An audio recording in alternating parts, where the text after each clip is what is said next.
আজকে আলোচনার বিষয় হলো ক্ষীরা ক্ষেতের উপরে। আপনারা দেখবেন সারাটা ভিডিওটা স্কিপ করবেন না, ভালো করে দেখবেন কীভাবে ক্ষীরা চাষ করতে হয়। তারপরে গোবর করলে করার পরে শুকানি পরে তারপরে দানাগুলো বুনে দিলাম, বুনে দিয়ে তারপরে দানাগুলো বুনে হারাটাই ভালো করে বুনে দিয়ে তারপরে 10-26 আর মাটি সার গাবলার মধ্যে ডাইলে ভালো করে বুনে দিলাম উপর দিয়ে, গোবর লগে দানার উপর দিয়ে তারপরে করলাম। পরে বুনে দেওয়ার পরে হলো সারটি ভালো করে বুনে তারপরে মিক্সার করে তারপরে পাও 2-3 বার পাও মারা লাগবে। পাওটাও ভালো করে পাও মারে মিক্সার করে তারপরে তলের ইগুলো একটা দোষাইলে আমি দিয়ে বেড দিয়ে বা হাত নাইলে দিয়ে সারাই দিতেছি।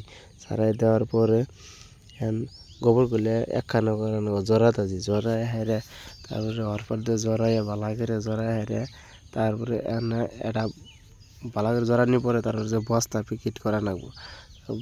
বস্তা প্যাকেট করে 2 দিন বা 3 দিন থুয়ে দেন গোবর মানে ডেরপি করলে দানা করলে গোলার জন্য মিক্সার হবো, গোবর লগে কামগুলো দ্রুত করব।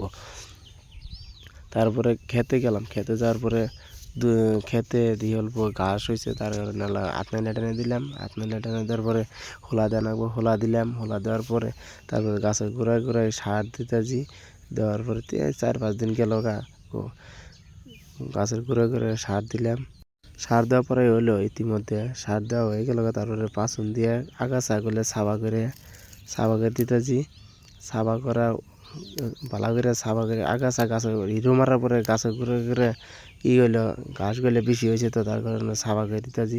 সাবা করার পরে খেতের মধ্যে 2-2টা ঘাস আছে, এই ঘাসগুলো হিরো মেরে সাবা করে দিয়ে তার জলসিঞ্চন করা হবে। জলসিঞ্চন করে দেওয়ার পরে জলসিঞ্চন করা হয়েছে, দেখুন খেতে অল্প সাবা হয়েছে, ঘাসগুলো হিরো মারা হয়েছে, ওইটা আছে, এগুলো পয়সা যাবো গা আর ওই দিয়ে মরে যাবো গা। মরে যাওয়ার পরে 2-3 দিন পরে পানি দেওয়ার 1 দিন পরে দেখুন কীরকম খেত ফলন অল্প পরিবর্তন দেখা যায় কি নাই, পরিবর্তন দেখা গেছে।